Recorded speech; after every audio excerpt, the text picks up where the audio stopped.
জনাব ফয়েজ আহমেদ, আপনাকে দিয়ে শুরু করতে চাই। একটি খবর দেখেছি, আপনি একটু যদি আমাকে বলেন যে এটি সত্যি কিনা।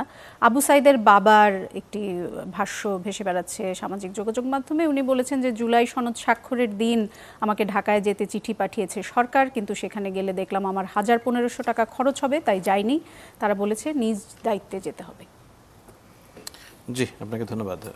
প্রথম কথা হচ্ছে জুলাই সনদ অনুষ্ঠানে যে আমন্ত্রণের বা দাওয়াত দেওয়ার যে কাজটা, সেটা জাতীয় ঐক্যমত্য কমিশন করেছে। জুলাইয়ের শহীদ পরিবার এবং জুলাইয়ের আহতরা অনেকেই, এর বাহিরেও বিভিন্ন শ্রেণী পেশার নাগরিক জীবন অনেকেই দাওয়াত পেয়েছে। শহীদ আবু সাইদের পিতাও নিশ্চয়ই দাওয়াত পেয়েছে।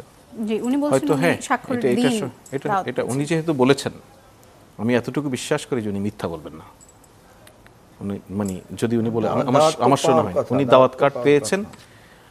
তবে ওনাকে কেউ বলেছে কিনা যে নিজের খরচে যেতে হবে, ঠিক এই বিষয়টা, মানে এটা তো কারো ক্ষেত্রে ঘটে নাই আর কি, যে আমি কার খরচে যাব। এটা হয়তো হয়ে থাকলে এটা খুবই দুঃখজনক। হয়তো লোকাল অ্যাডমিনিস্ট্রেশন যদি এই বিষয়টা খেয়াল করতে পারতো, যেই অ্যাটলিস্ট যেই অ্যাডমিনিস্ট্রেশনের মাধ্যমে ওনার কাছে কার্ড পৌঁছেছে, ভালো হতো। তো এটা শকিং যদি হয়ে থাকে উনি আসতে না পারেন যে আর্থিক অভাবের কারণে।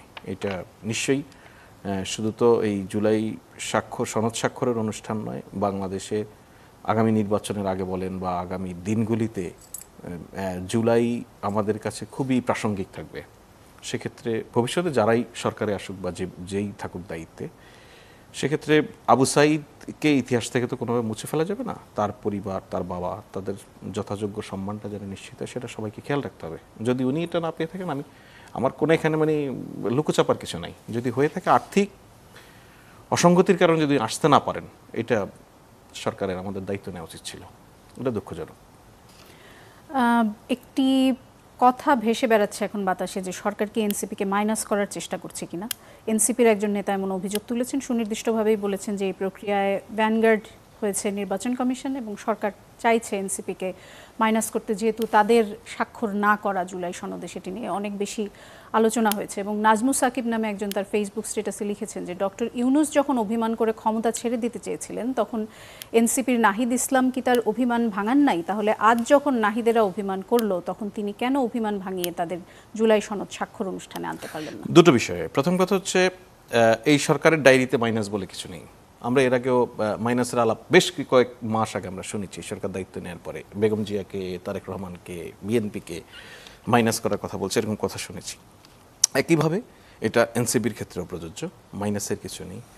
আরেকটা হচ্ছে, আপনি যেই ফেসবুকে একজন লিখেছেন যে জনাব নাহিদ ইসলামের মান অভিমান, আমার কাছে এটা মান অভিমানের কোনো বিষয় মনে হয় না।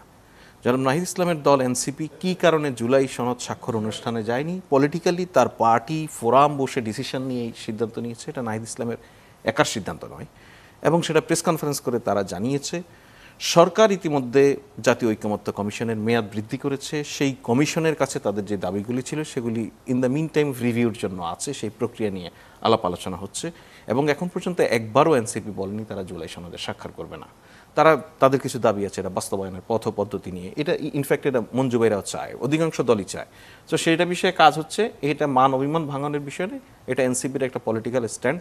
আমরা এনসিপির পলিটিক্যাল স্ট্যান্ডের প্রতি রেসপেক্টফুল, প্রত্যেকটা পলিটিক্যাল পার্টি, শুধু এনসিপি নয়। দেখুন, আপনি জুলাই সনদ অনুষ্ঠানে গণফোরামও কিন্তু উপস্থিত হয়েছিল, কিন্তু তারা সেখানে স্বাক্ষর করেনি। তারা বলছে আমাদের সময় প্রয়োজন, আমরা আরেকটু বুঝতে চাই। তারা গতকালকে স্বাক্ষর করেছে। একইভাবে আরও কয়েকটি দল অবস্থান নিয়েই স্বাক্ষর করেনি। এটা তাদের রাজনৈতিক স্বাধীনতা, আপনি তো কাউকে বাধ্য করতে পারবেন না। এনসিপিকে কেন আমরা এখানে অধিকতর গুরুত্ব দিয়ে বিবেচনা করি, তার অন্যতম কারণ হচ্ছে জুলাই সনদ আজকে আমরা যেই ঘটনার আউটকাম, অভ্যুত্থান, সেই অভ্যুত্থানের সম্মুখ সারিতে তারা নেতৃত্ব দিয়েছে বলে আমরা আলাদা করে বিবেচনা করি। সেই আলাদা বিবেচনার বোধটুকু এই জাতীয় ঐক্যমত্য কমিশনে যারা কাজ করছেন তাদের এই বোধটুকু আছে। সেই জায়গা থেকে এনসিপির নেতৃবৃন্দের সঙ্গে সরকারের নিবিড় যোগাযোগ আছে এই বিষয়ে, পার্টিকুলারলি এই জুলাই সনদ স্বাক্ষর এবং তাদের দাবি দেওয়ার বিষয়ে। সেটা চেষ্টা হচ্ছে কিভাবে এটা একটা সলিউশনে পৌঁছানো যায়। এখানে মানবিক মনের কোনো বিষয় নেই।